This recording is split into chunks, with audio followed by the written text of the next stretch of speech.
দ্বিতীয় দফায় ভোটের মুখে নতুন রাজনৈতিক উত্তেজনা গোঘাট বিধানসভায়। সোমবার অভিষেক বন্দ্যোপাধ্যায়ের সভায় যাওয়ার সময় আক্রান্ত হলেন তৃণমূল সাংসদ মিতালি বাগ। বিজেপি আশ্রিত দুষ্কৃতীদের বিরুদ্ধে গাড়ি কাঁচ ভাঙচুরের অভিযোগ তুলে সরব হলেন তৃণমূল সাংসদ। শুধু তাই নয়, গোটার শরীরে কাঁচ বিদ্ধ হন বলে দাবি করেছেন তিনি। এরপর হামলার পরবর্তী সময় ভিডিও সোশ্যাল মিডিয়ায় লাইভ স্ট্রিমিং করেন। লাইভে কথা বলতে গিয়ে হাপুস নয়নে কেঁদে ফেললেন মিতালি। তার দাবি, অভিষেক বন্দ্যোপাধ্যায়ের কর্মসূচিতে যাওয়ার জন্য গাড়ি নিয়ে আরামবাগের উদ্দেশ্যে রওনা হয়েছিলেন। আচমকায় গোঘাটে বিজেপি দুষ্কৃতীরা তার গাড়ির ওপর হামলা চালায়। এখনো ভোট শুরুই হয়নি, তার আগে মহিলাদের কণ্ঠরোধ করা হচ্ছে বলে অভিযোগ মিতালি বাগের। দাঁড়িয়ে কিভাবে গাড়িটাকে ভাঙচুর করেছে দেখুন, একাধিক মানুষ দেখুন, সব দিকে কিভাবে একজন মহিলাকে, এখন ভোট শুরু হয়নি, দেখতে পাচ্ছেন আপনারা, দেখুন কিভাবে কণ্ঠরোধ করা হচ্ছে। দেখুন কিভাবে কাঁচ, গোটা গায়ে কাঁচ লেগেছে, কিভাবে কাঁচে ভর্তি হয়ে রয়েছে। প্রার্থী প্রশান্ত দিগারের নির্বাচন কার্যালয় হয়েছে, সেই কার্যালয়ের সামনে দাঁড় করিয়ে গাড়িটাকে লাঠি, তাড়া, গুলি, গালাজ, বন্দুক বার করিয়ে সামনে দিকে ঠেকিয়ে কিভাবে গাড়িটাকে ভাঙচুর করেছে।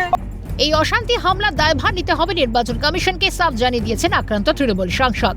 নির্বাচন কমিশন, তুমি আরামবাগে এসে বলে গেছো, যে তৃণমূলের সমস্ত নেতা কর্মীদের ধরে ধরে গ্রেফতার করতে হবে। নির্বাচন কমিশন, এর দায় তোমাকে নিতে হবে। যদিও এই ঘটনায় কড়া পদক্ষেপ নিয়েছে কমিশন, এফআইআর দায়ের করে আগামী 5 ঘন্টার মধ্যে কড়া পদক্ষেপের নির্দেশ দেওয়া হয়।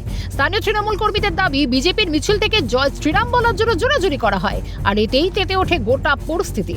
শুরু হয় তৃণমূল বিজেপির বাকযুদ্ধ, সেখান থেকে দ্রুত অশান্ত হয়ে ওঠে পরিস্থিতি। কাজে যাচ্ছিল, তার দাড়ি দেখে বলছে তাকে হিরে জয় শ্রীরাম বল, সে বলেনি, তাকে মারধর করে। আমাদের প্রতিনিধি আব্দুল্লাহ, সে রাস্তা দিয়ে গেছে, তার মাথা ফাটিয়ে দেয়। ফাটিয়ে পর আমাদের এখানকার প্রত্যেকটা মেয়ে ছেলে বেরিয়ে রাস্তায়। আমাদের এখানে মুসলিম এলাকা, একটা বিজেপির ভোট নেই। তোরা যাচ্ছিস মিছিল তো শান্তি হবে, যা, তা তোরা জয় শ্রীরাম বলাচ্ছিস কেন? প্রতিটা মেয়েদিকে বলেছে জয় শ্রীরাম বল, তাকে মারধর করেছে, প্রতিনিধিকে মারধর করেছে। 3টে লোকে সাধারণ মানুষকে পুলিশে তুলে নিয়ে গেছে।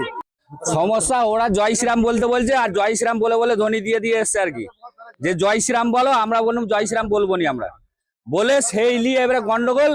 গাড়ি থেকে লাঠি সোটা বার করে এবারে ছুট করাতে যাচ্ছে আমাদেরকে। আমরা 2-5 জন, তো এবার 2-5 জনে কি করবো? তারপরে আমরা রুখে দাঁড়িয়ে খানিকটা ওরা আগে চলে গেল। যাওয়ার পর আবার মেম্বারের মাথা ফেটে গেছে, ইট ছুঁড়েছে ওরা। খানিকটা আগে যে ইট ছুঁড়ার পরে মেম্বারের মাথা ফেটে গেছে। শেখ আব্দুল্লাহ হামজা, টিএমসি বর্মা। তারপরে মাথা ফেটে যাওয়ার পর এবারে আমরা কুদে যখন ছুটে গেলাম, তখন ওরা ছুটে চলে গেল। আবার হয়ে দিয়ে আসার পর তারপরে র্যাব, পুলিশ এসে গেল। এসে যেতে এখন সব স্থানীয় তৃণমূল নেতৃত্বের আরো অভিযোগ, বিজেপি লাঠি সোটা বোমা নিয়ে প্রচারে আসে, সংখ্যালঘুদের ওপর হামলা চালানোর অভিযোগ উঠছে বিজেপির দিকে। বিজেপি প্রচার এসছে, ব্যাং নিয়ে, লাঠি নিয়ে, বোম চার্জ করতে আমার মুসলিম মহিলাগুলোকে মারধর করেছে। এর ধিক্কার জানাই। স্থানীয় সূত্রে খবর, এলাকায় বোমাবাজির ঘটনাও ঘটে। পরিস্থিতি নিয়ন্ত্রণে আনতে ঘটনাস্থলে যায় বিশাল পুলিশ বাহিনী ও কেন্দ্রীয় বাহিনী। দীর্ঘ চেষ্টার পর পরিস্থিতি স্বাভাবিক করা হয়, যদিও বিজেপির তরফে অভিযোগে তীরে তৃণমূল। স্থানীয় বিজেপি নেত্রী দোলন দাসের কথায়, বিজেপির বাইক মিছিলে হামলা চালায় তৃণমূল। সেখানে সুষ্ঠুভাবে রাস্তার উপর দিয়ে বাইক মিছিল যাচ্ছে, সেখানেতে একটি বড়মা নামক একটি গ্রামের ভেতরে যখন বাইক প্রবেশ করে, সেখানে রাস্তার উপরে ইট, টঞ্চি, পর্চা আমাদের কর্মীদের উপরে ছোড়া হয়। এমনভাবে অত্যাচার করেছে, প্রায় আমাদের 100 থেকে 150 জন কর্মী আহত। এখান থেকে আমরা এখন পর্যন্ত 15 জনকে পাঠিয়েছি আরামবাগ, আর ওইখান থেকে ডাইরেক্ট আরামবাগে গিয়ে ভর্তি হয়েছে। এবং এই যে দেখুন কি অবস্থা, কর্মীদের সব জামা প্যান্ট সব ছিঁড়ে নিয়ে খুলে নেওয়া হয়েছে। তাহলে কোন বিধানসভায় বসবাস করছি? তৃণমূল করছে, বা কে করবে? তৃণমূলের বিরুদ্ধে একাধিক অভিযোগ তুলে অভিযুক্তদের গ্রেপ্তারের দাবিতে সরব হন বিজেপি প্রার্থী প্রশান্ত দিগর। নেতা আছে, প্রশাসন তো জানতো যে এই বড় মাঠে বাংলাদেশি ভোটার আছে, প্রশাসন তো জানতো যে এই বড় মাঠে জেহাদিরা আছে, যাদের হাতে বোম আছে, পিস্তল আছে, বন্দুক আছে, কামান আছে। তারপরেও কেন প্রশাসন ব্যবস্থা নেয়নি? এখনই এদের অ্যারেস্ট করতে হবে। আক্রান্ত মিতালি বাগকে ভর্তি করা হয় আরামবাগ মেডিকেলে। হাসপাতালে স্ট্রেচারে শুয়ে সংবাদ মাধ্যমের মুখোমুখি হয়ে হাড় হিম করা হামলার বিবরণ দেন আহত তৃণমূল সাংসদ।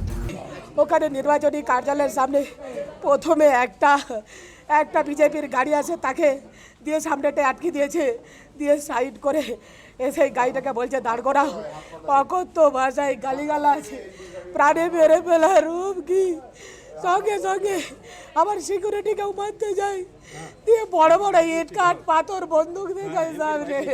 বিজেপির লাগাতার হামলার পরও তৃণমূল কর্মীরা মাটি আঁকড়ে পড়ে থাকেন, জানান মিতালি বাগ। না, তৃণমূল কংগ্রেসের কর্মীবৃন্দদের গলার কণ্ঠনালী কেটে নিল। তৃণমূল কংগ্রেসের কর্মীবৃন্দরা আর মানবে না, মাটি ছাড়বে না। গোটা ঘটনা ঘিরে এলাকা জুড়ে নতুন করে রাজনৈতিক চাপানুতর শুরু হয়। নির্বাচনের মুখে গোঘাটে আইন শৃঙ্খলা পরিস্থিতি নিয়ে প্রশ্ন। এসবের মাঝে তৃণমূল নেতা শান্তনু সেন দাবি করেন, এই হামলার যোগ্য জবাব জোড়া ফুলে ভোট দিয়েই দেবেন আরামবাগের মানুষ। সত্য, আরামবাগ সাব ডিভিশনে আমাদের সাংসদ মিতালি বাগের ওপর যে ঘটনা ঘটেছে তার যোগ্য জবাব আগামী 29 তারিখ ওই সাব ডিভিশনের প্রত্যেকটা বিধানসভা কেন্দ্রের মানুষ জোড়া ফুলের পাশে ভোট দিয়ে তাদের যোগ্য জবাব দিয়ে দেবে। সবশেষে প্রশ্ন একটাই, ভোটের আগে যদি এই অবস্থা হয় তবে ভোটের দিন কি হবে গোঘাট বিধানসভায়? সুরাজ আলী খানের রিপোর্ট, ক্যালকাটা নিউজ।